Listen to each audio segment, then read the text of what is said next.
Face à l'Afrique reçoit aujourd'hui une jeune auteure, Diéty Soumano, qui a écrit les livres Les mots du cœur, Brûlure de l'âme et Lueur d'espoir.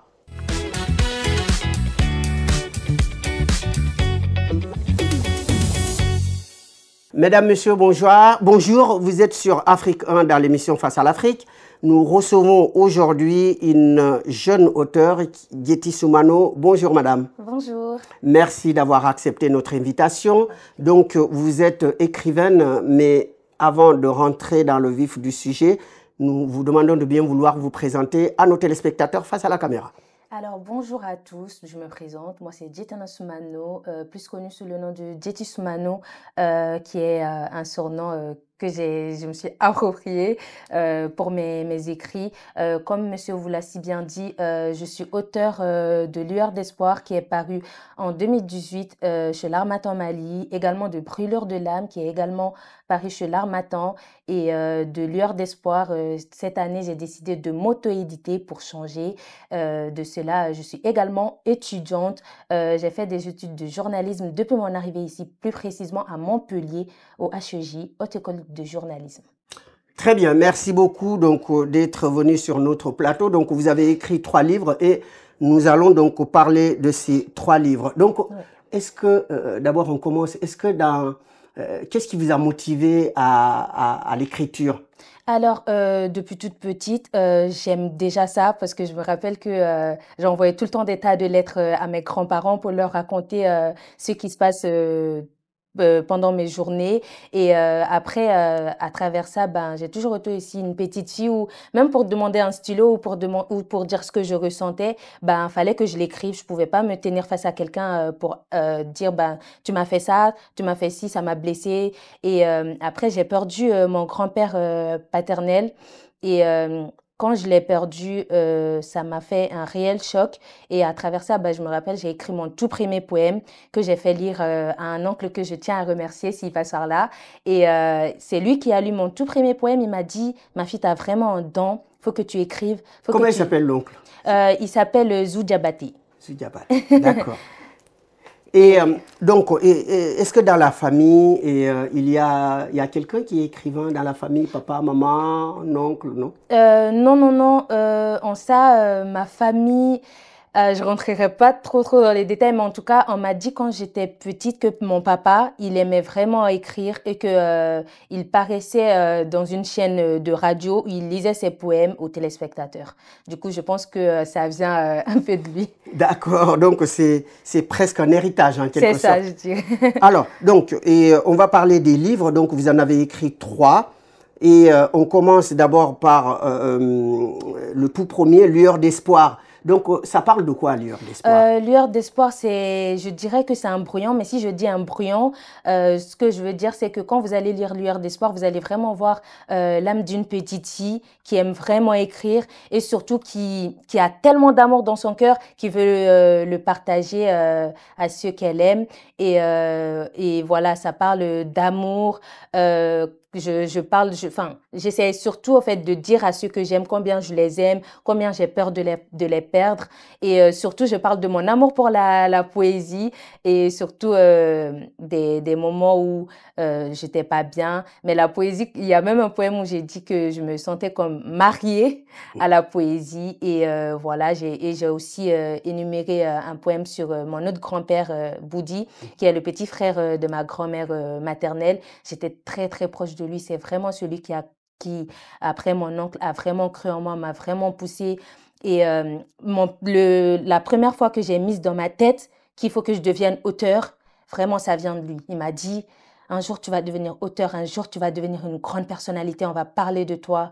Et lui aussi. Donc, il a fait presque une prédiction. Effectivement. Et après, quand lui aussi il est décédé, il y a son meilleur ami qui m'a pris sous son aile, Daï. Je remercie également toute sa famille s'il passe par là.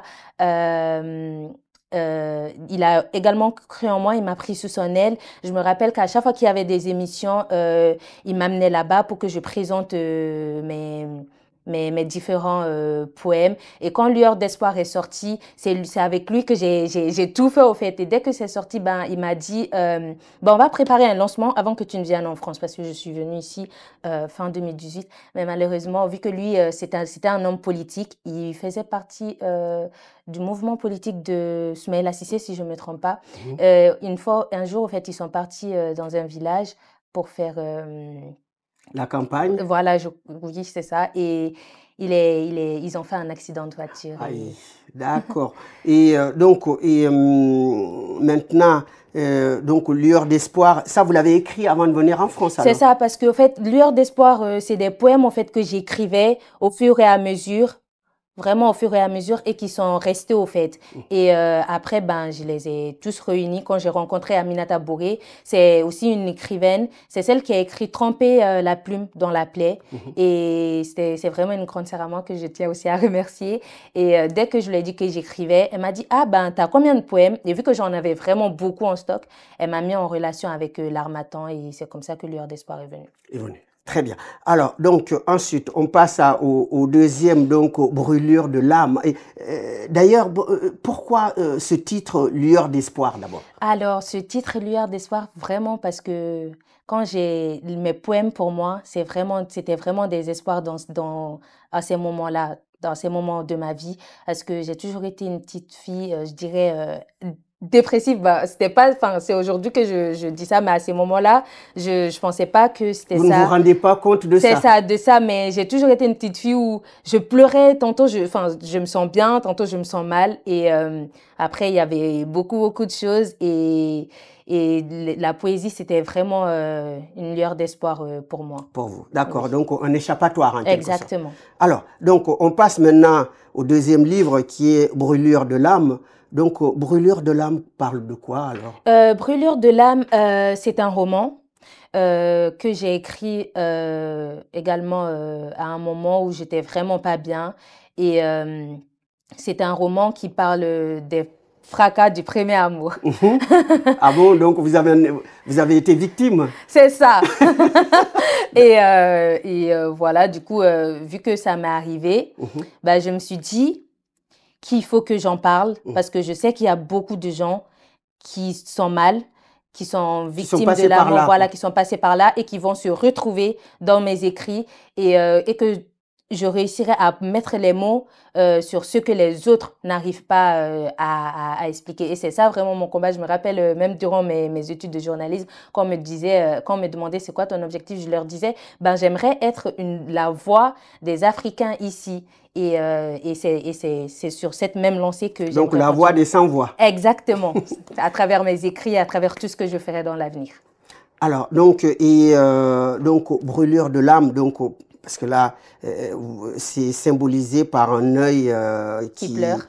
Voilà, qui pleure, qui coule des larmes. Et donc, c'est vraiment profond. C'est ça, c'est vraiment profond. C'est vraiment une âme vraiment désemparée qui se retrouve vraiment perdue, livrée face à tout le sang d'amour qu'elle ressent et qui se retrouve abandonnée face à tout ça, qui ne sait pas quoi en faire.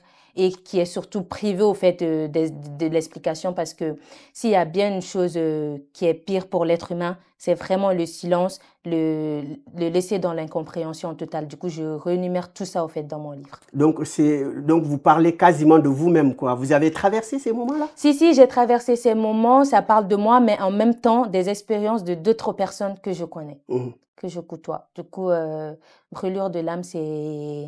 Donc, mais c'est quasiment des déceptions. C'est ça, ça parle des vraiment. Déceptions amoureuses. C'est ça, ça parle vraiment de la déception du premier amour, au fait. Trop donner pour ne rien recevoir. Donc. C'est ça. Donc, c'est un peu ça. Donc, c'est quasiment votre cas. Exactement, mon cas. Et comme je l'ai dit, tout ça, au fait, je me suis servi aussi également de l'expérience, au fait, d'autres amis, au fait, pour plus donner de la profondeur à l'actrice principale Amina, qui se retrouve abandonnée face à Ibrahim. Oui, mais et maintenant, quelle est la solution que vous proposez à des gens qui connaissent ces déceptions amoureuses? Ben, franchement, ma solution, j'ai pas de solution, mais je dirais juste que il faut pas se priver d'aimer moins parce que, comme dans le cas de Amina, Ibrahim lui demande souvent d'aimer moins et qu'elle aime trop. Ne vous privez pas d'aimer. L'amour, c'est la plus belle chose qui puisse arriver à l'être humain. Faut juste apprendre à s'aimer et surtout, au fait, connaître ses valeurs. Parce que si on connaît ses valeurs, on ne se laissera pas non plus marcher sur les pieds comme Amina se Mais laisse. est-ce que vous croyez par exemple, quelqu'un qui a eu une déception de ce genre, est-ce que s'il perd tout espoir, qu'est-ce que vous allez lui dire? Perdre espoir, même si la personne perd espoir, moi je dirais de ne pas changer parce que généralement les personnes qui se retrouvent à vivre des déceptions amoureuses se disent bah j'ai perdu telle personne, bah personne ne va m'avoir, je vais blesser aussi les autres. Moi je dirais que non, c'est pas la meilleure solution quand on vit une déception amoureuse. La meilleure solution ben c'est de travailler sur soi, de travailler sur ses traumas parce que généralement en fait c'est ça, c'est dans le cas de Amina, elle a vraiment des blessures profondes, la peur de l'abandon. Et je trouve qu'il faut vraiment apprendre à se connaître, à connaître ce qui peut nous marquer et travailler sur ça. Donc, Amina et Ibrahim sont les principaux personnages du livre. Exactement, effectivement. Donc, tout tourne autour d'eux. Tout tourne autour d'eux et de tous ceux qui les entourent. Ah, d'accord. Donc, maintenant, vous avez écrit aussi un troisième livre, donc c'est le dernier. Oui. Vous m'avez dit, donc les mots du cœur, les mots, donc oui, les mots, le mal, c'est-à-dire donc le pluriel du mal. Ça. Alors, donc, maintenant, pourquoi le choix de ce titre également, les mots du cœur? Alors, les mots du cœur, parce que ça, comme je l'ai dit, ça parle vraiment du mal. Et du coup je n'ai pas cherché très très loin, j'ai directement intitulé les livres Les mots du cœur parce que c'est un recueil de poèmes qui rassemble vraiment au fait toutes les questions qu'on se pose au fait comme je le répète de toutes les questions qu'on se pose quand on se retrouve abandonné et que l'être qu'on aime nous refuse toute réponse et tous mes poèmes parlent de ça. J'ai vraiment tout fait pour vraiment mettre les mots sur ce qu'on n'arrive pas à expliquer. Et voilà, c'est de ça que les mots du cœur parlent. Donc, est-ce que c'est pas un peu la continuité de Brûlure de l'âme? Effectivement, voilà. c'est ça. En fait, tous mes poèmes sont pareils parce que moi, pour écrire, faut vraiment que je ressente le mal. Enfin, j'écris vraiment dans les moments où je suis vraiment pas bien et j'essaie au fait à chaque fois parce que de poser les mots au fait sur ce que je ressens. Quand quelqu'un m'abandonne, ben si la personne, parce qu'il y a des gens qui se retrouvent face à nous, qui ne veulent pas nous entendre, qui ne veulent pas nous écouter, qui ne veulent pas comprendre qu'ils nous ont fait du mal. Du coup, moi, ce que je fais, ben je les écris en poème.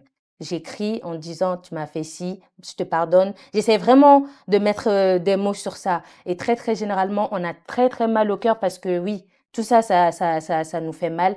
Et ce mal, moi, j'essaie vraiment d'écouter, de vraiment toucher mon cœur, de vraiment entendre ce que mon cœur a à me dire et je les écris. D'accord. Est-ce que dans la vie, c'est-à-dire en plus de la déception amoureuse, vous avez eu aussi d'autres déceptions comme la déception dans l'amitié, la déception dans la famille? Si, il y a beaucoup, beaucoup de déceptions. Que ça soit la famille, que ça soit les gens, je vais pas trop relayer tout ça, mais en tout cas, je suis passée par vraiment des moments vraiment très très mal. Vous êtes confrontée à ces déceptions-là. C'est ça, exactement. Et j'ai dû vraiment me reprendre en main grâce à des gens également bienveillantes qui ont été là pour moi, qui ont cru en moi, qui m'ont vraiment aidé au fait à passer le cap sur tout le mal au fait qui voulait me voir à terre parce que oui c'est ça parce que quand on a mal ben on est forcément à terre et moi ce que j'ai à dire ben c'est de ne pas se laisser aller parce que faut montrer au fait qu'on a plus mal que ce qui nous fait mal et parce que quand on montre qu'on a mal ben on laisse ce mal nous avoir et il faut se montrer plus fort, c'est ça.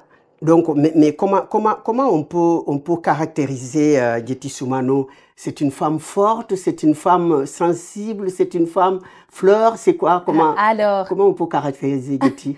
Alors, comment on peut caractériser Getty?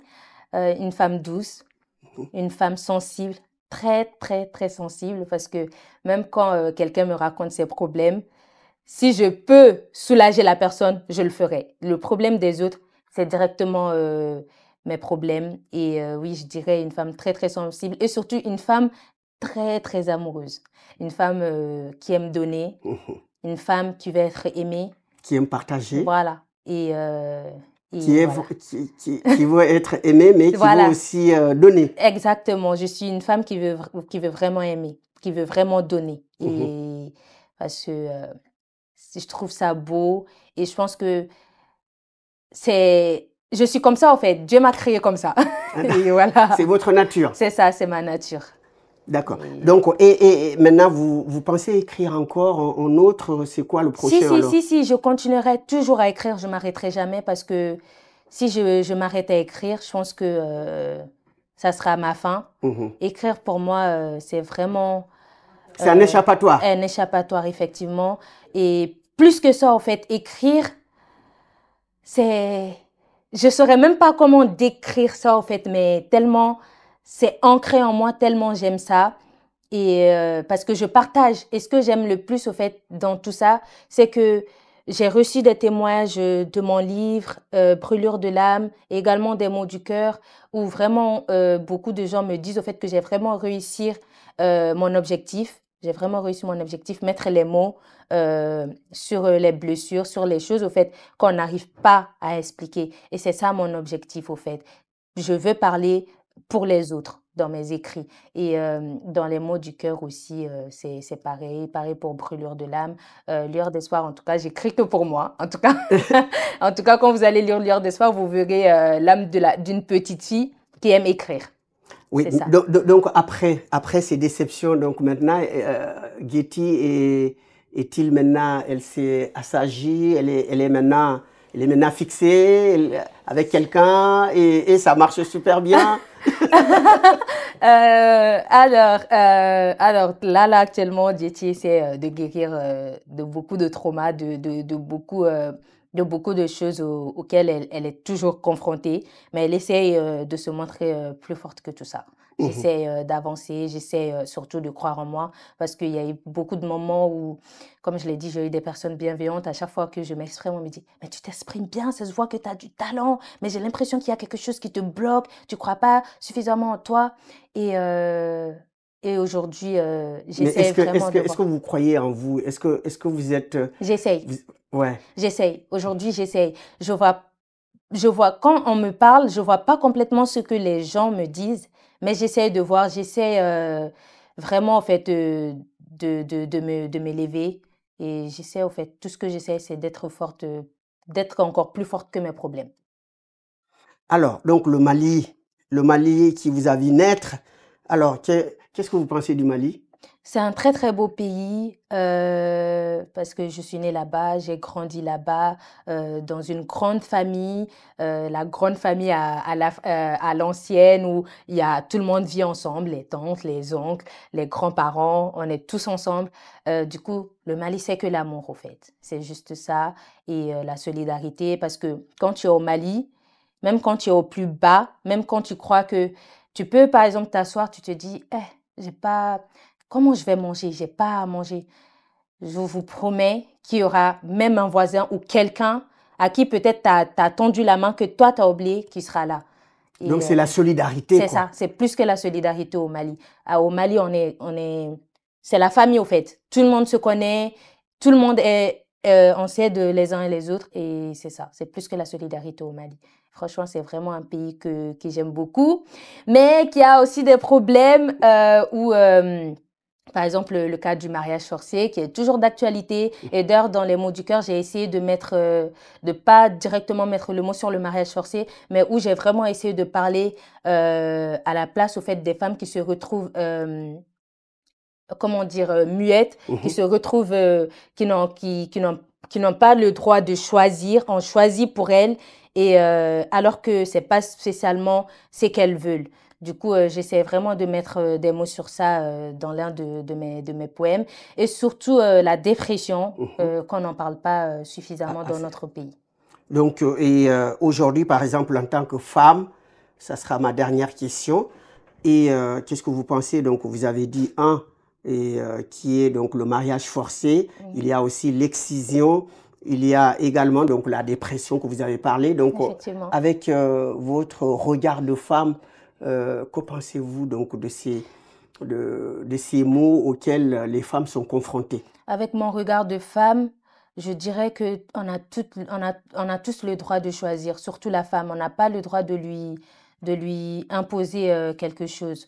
On peut pas vivre avec quelqu'un qu'on n'aime pas. Ça finira forcément à la déception.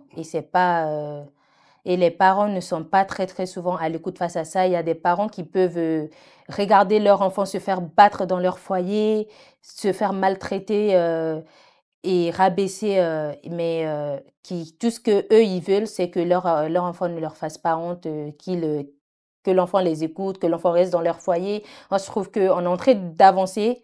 On est en 2025 et je trouve que le Mali aussi doit avancer. C'est vrai qu'on a nos traditions, on a nos coutumes, mais malgré tout ça, cela ne doit pas empêcher au fait le pays d'évoluer et cela ne doit pas également empêcher au fait le pays de voir au fait que les gens ont changé, les jeunes filles ont changé. Ce n'est pas du tout pareil. Du coup, on a le droit de choisir. Est-ce que vous croyez que les jeunes filles peuvent faire le bon choix? Parce que les parents, le souci des parents, c'est que les jeunes filles fassent de bons choix. Et que, il y en a parce qui qu'à 18 font... ans, En fait, le truc, c'est que... on est suffisamment mûr pour faire le bon choix, surtout le mariage. Oui, au fait, le truc, c'est que les jeunes filles non plus, les jeunes filles aussi doivent comprendre que le mariage n'est pas une fin en soi. Se presser pour se marier, comme vous le dites, à 18 ans, il y a une femme qui a un jour dit se marier, qui a un jour dit se marier à 18 ans, enfin, et dans la vingtaine, c'est comme quitter une boîte de nuit en plein show.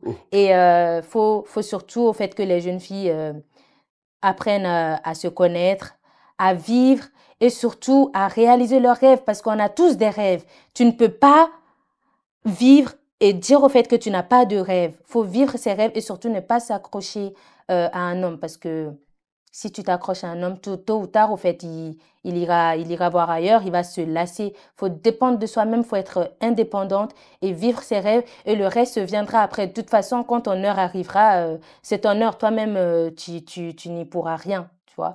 Du coup, voilà un peu.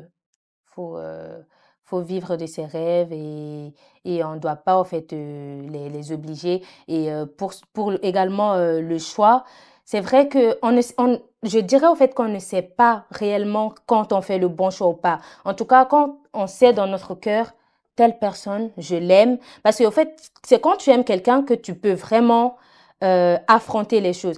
Quand tu pars dans un mariage que tu n'aimes pas la personne, ben, même quand la personne va respirer, ça va t'énerver. Mais quand tu aimes quand tu es avec la personne que tu aimes, quel que soit ce que la personne te fera, ben, tu vas rester. On peut le gérer. Voilà, c'est ça, parce que c'est ce qu'on dit généralement, chez nous, Mounioun Sabali. Mais tu peux pas Mounioun Sabali avec quelqu'un que tu n'aimes pas.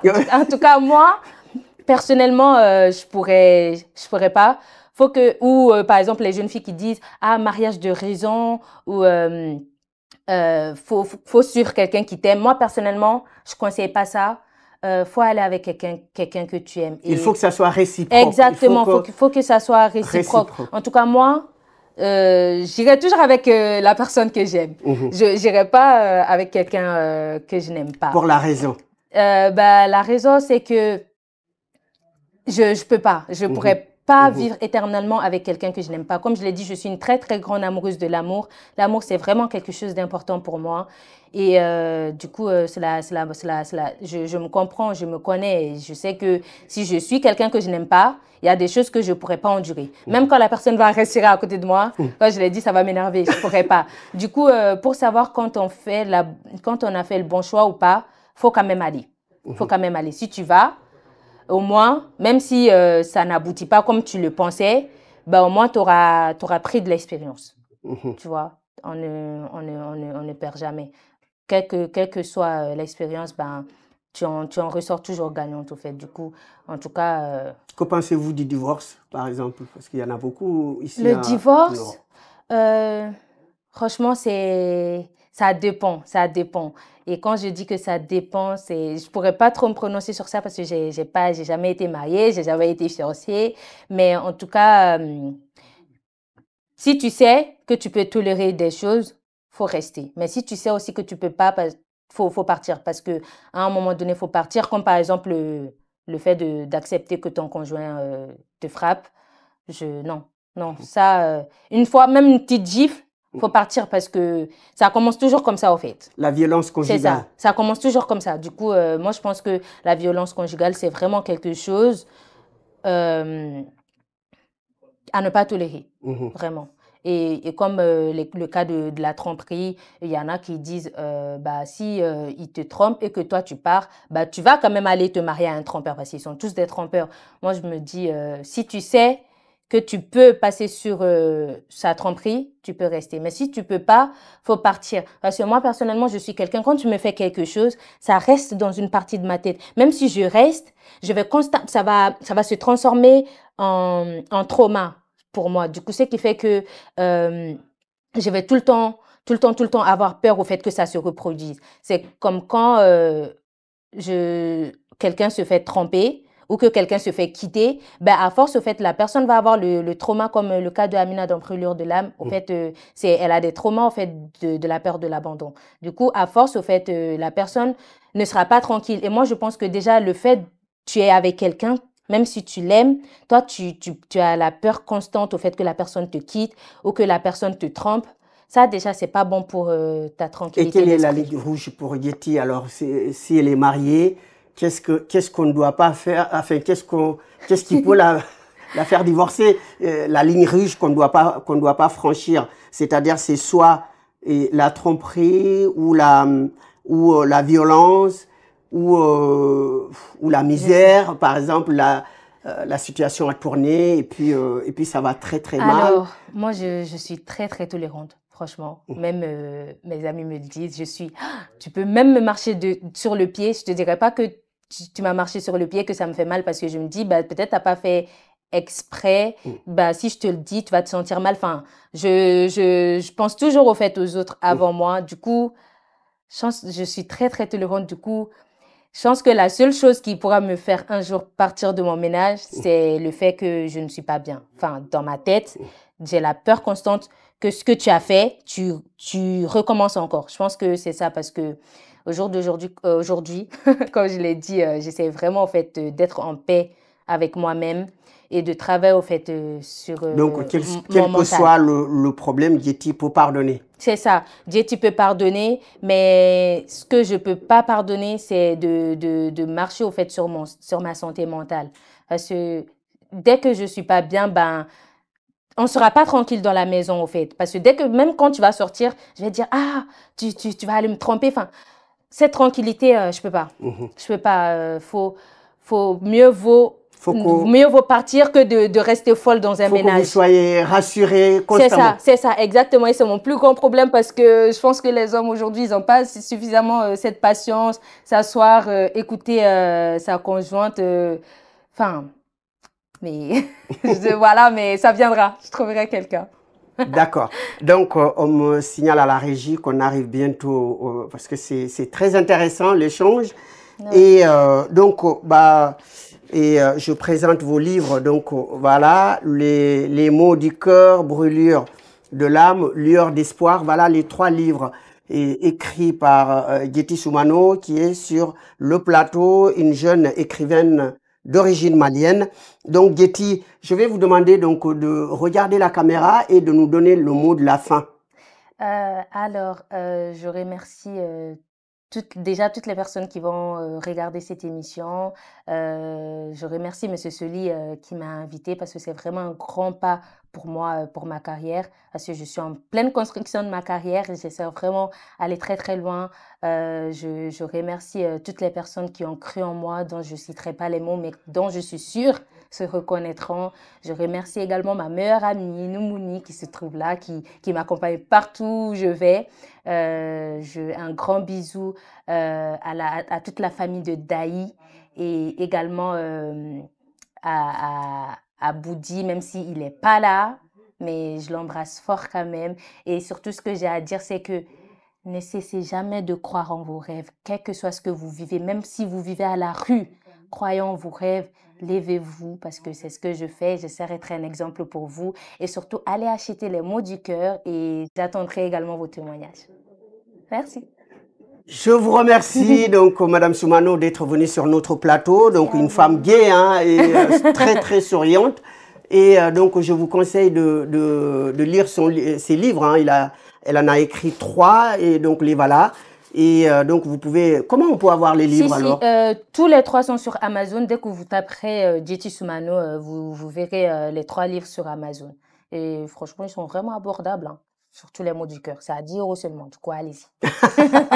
Eh bien, c'est parfait. Merci beaucoup donc d'avoir suivi cette émission. Merci à la régie Faisal Sidiki. Merci beaucoup au PDG de la chaîne Hamzatage et également Mamadou Konaté qui est actuellement en coulisses à la régie. Donc, je remercie l'ensemble de nos téléspectateurs d'avoir suivi cette émission. Je vous donne rendez-vous à très bientôt sur Afrique 1 dans l'émission Face à l'Afrique.